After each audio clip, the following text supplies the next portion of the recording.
Hi there, how are you? This is Erika Ferenczi from The Unstoppable Female, coming to you live today to help you turn your expertise, your message, and your passion into a thriving business so you can get more clients, grow your income, and live the lifestyle that you desire and deserve. And on today's episode, we're going to be talking all about the number one key to success. What is the number one key to success in life, in business, or in anything you do? So if this topic interests you, continue watching.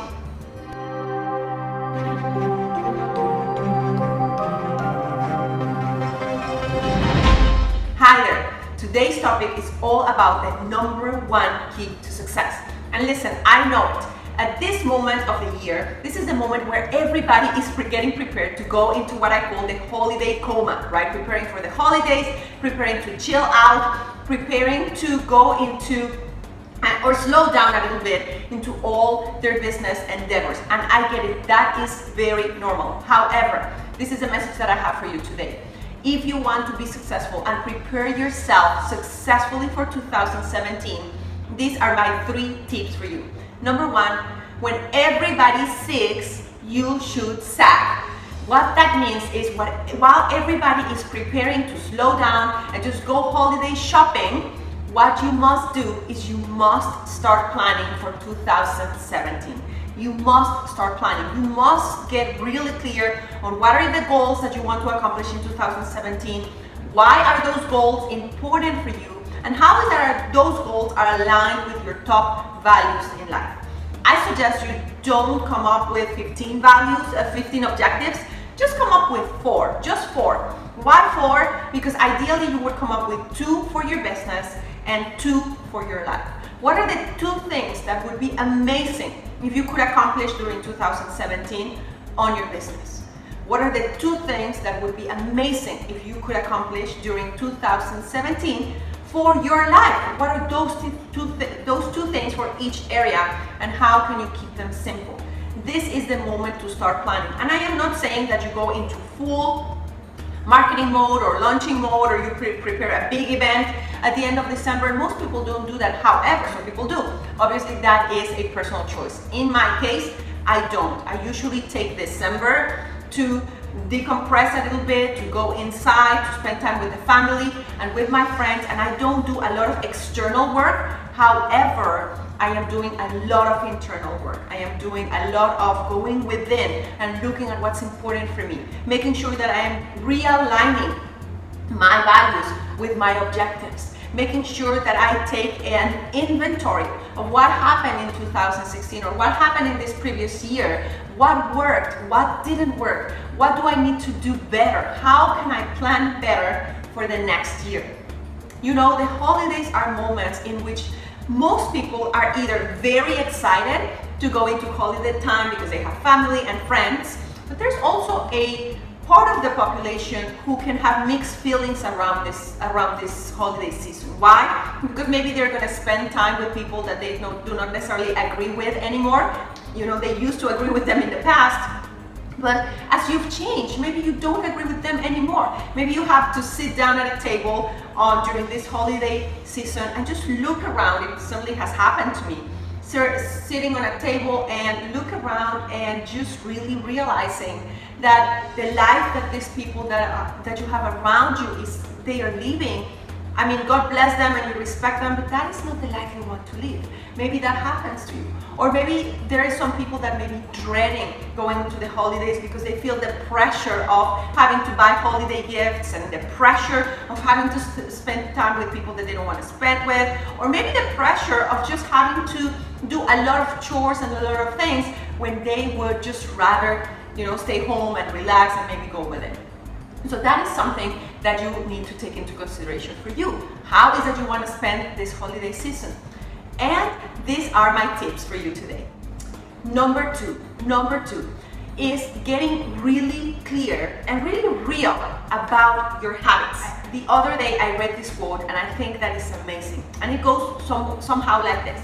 The chains of habit are too small to be felt until they are too strong to be broken, by Samuel Johnson. I'm going to repeat this. The chains of habit are too small to be felt until they are too strong to be broken, by Samuel Johnson.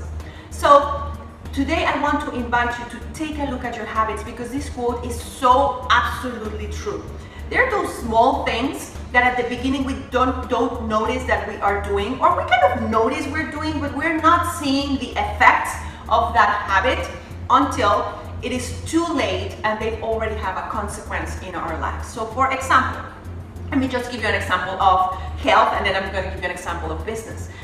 Maybe, and this is a true story, by the way, I have this particular restaurant that I love going to. I just love going to this particular restaurant. It has great food, etc.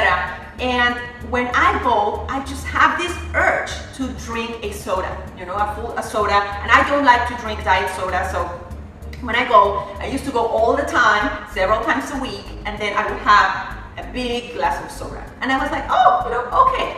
Until one day I realized that I've gained a lot of weight, more than I wanted to gain anyways. So that was the moment in which I had to get clear with myself and real with myself. And it's like, okay, how is this habit affecting me, and what do I need to do different? And that is how the habit, that little thing that seems inoffensive at one moment, it turns out that it has a big effect in your life. So be honest about your habits. Let me just give you another example about business. You already know, and I don't have to tell you this again, but I'm going to say it again. The results that you get in your business are going to come through the sales you're making. And the sales that you're making are going to come from the leads that you get, which get created by the marketing activities that you implement. So if you are not having sales conversations, then you're going to get one day to a particular time during the month or during the year when you have to pay a bill, and there's not going to be enough money in the bank. And you're most likely going to think, oh, I don't have enough money, or I am not reaching my business goals. However, that is not the problem. The problem is if you go back to your habits and you think about how many marketing activities have I implemented during the year? How many leads have I gotten from those marketing activities? And how many conversations or offers have I done or made to my audiences during the last, let's say, 3 to 6 months? Then we can have a conversation about why you are not generating enough money in your business. You see what I mean? So that's a conversation that I have, and I want you to be honest about in this moment. What are the habits that are happening in your life and in your business that are not conducive to the life you want to live, to the business you want to have? What are those habits that you must change? What are those business habits that you must change? What are the things that you must implement? What are the conversations, even if difficult conversations, that you should have with people? Whether it's a relationship, whether it's a team member, whether it's with a client. What are those difficult conversations that you start having? Look at your habits to make a change in your life. Also, what are the things that you need to stop doing to keep yourself focused on the activities that are going to help you generate what you want in your life? What I see people over and over again is being too distracted with so much outside noise. Social media, YouTube, cellular phones, interactions, interruptions. What are the things that you must stop doing that will help you get focused, productive time to work on your business, to work on the things that you must do to take your business to the next level? So focus on that. And number 3 is all about having a good winning attitude. What that means is, how many times have you seen, if you could only have a better attitude, if you could only have a good attitude, but what does that even mean? I call it having a winning attitude. So if you take a few seconds or a few minutes to think about what is the attitude, what is the personality of a winner?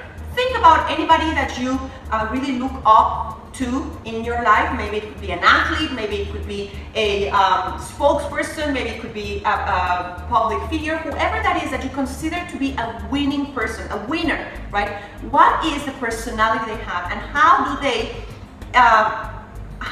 react towards challenges and towards situations that are certainly challenging and certainly difficult?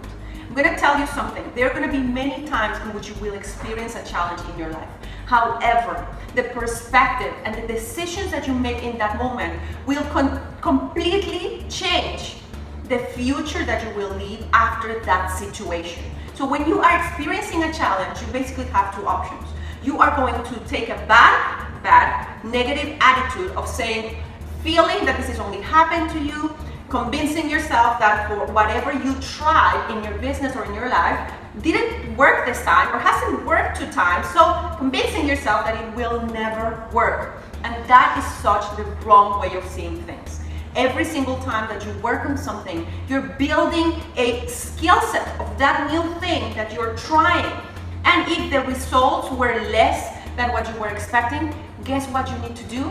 If you want to have a winning attitude, you must recommit. Because a person that's a winner never, ever gives up. Never gives up, even on the face of adversity. You know, a few months ago, I was talking with a person that I really, really love it's in the restaurant business. And we were talking about, in that case, the election and what had happened with the election and how people were kind of projecting that things were going to get kind of rough after the election, and we are just starting to see how bad things can get, etc., etc., etc. And we were talking about, he was sharing with me this experience that he had a couple of years ago when he was starting on his restaurant business. And he said, you know what, 2 years ago, I woke up one day and my situation was really, really bad. I had a lot of trouble to open my restaurant. I didn't have enough money to keep living more than a couple of more months. If the restaurant issue didn't resolve itself, I didn't have more money to invest in the restaurant anymore, so I would lose it all. And at that moment, when I woke up that morning and I saw my situation and I saw how difficult and gray it was, I made a commitment to myself. That was my defining moment. And if you've been following me for a while, you know that I speak to you guys often about your defining moments, right? And that was a defining moment for that person. And he said, you know what? When I am faced with adversity, I am going to face adversity with 3 times the courage, with 3 times the commitment, and with 3 times the energy of what adversity has towards me. And that's a commitment he made for himself. And now, obviously, he's a very successful restaurant owner. Just opened his 4th location for his restaurant, expanding every time. It's actually gone into a new line of business. And it's just a couple of years ago where he was in that really bad situation. So all of this to exemplify to you that every single person, when has been faced with an adversity, has 2 options. You're either going to feel that you are I've been there, right? I've been there. Feel sorry for yourself, like this is never gonna work, and should I be even doing this, or should I go get a job? Or, you know, we've all been there. However, in that moment, you have a great opportunity to come back and choose the winning attitude.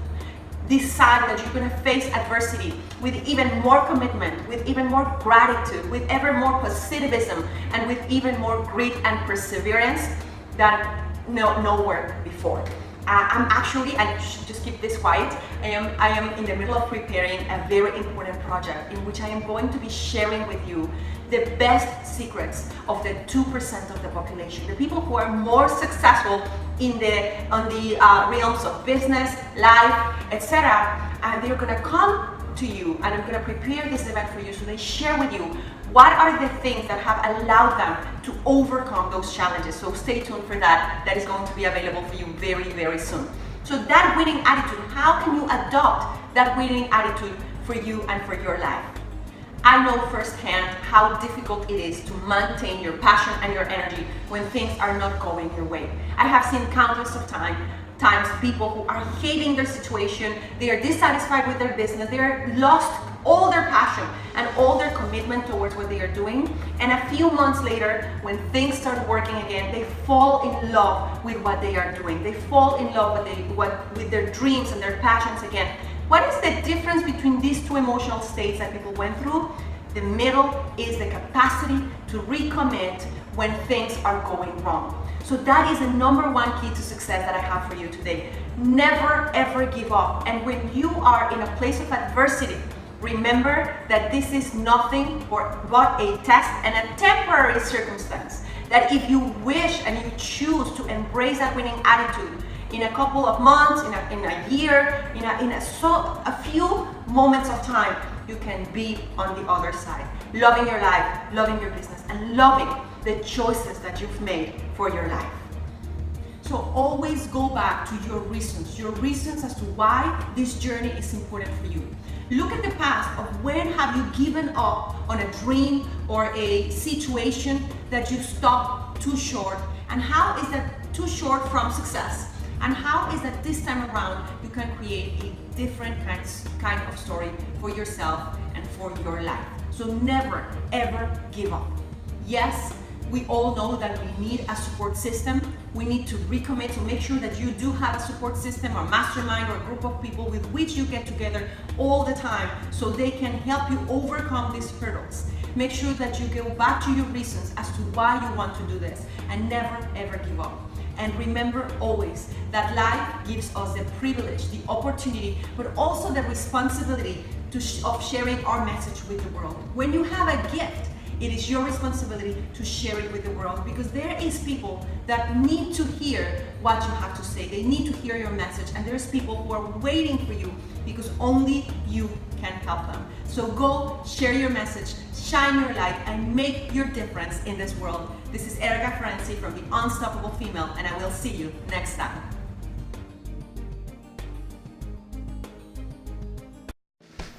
Hi my friend, this is Erika, and I hope you enjoyed this episode. If you did, do me two favors. Number one, subscribe to this channel right below so you can continue to get updates every single time that we post new content.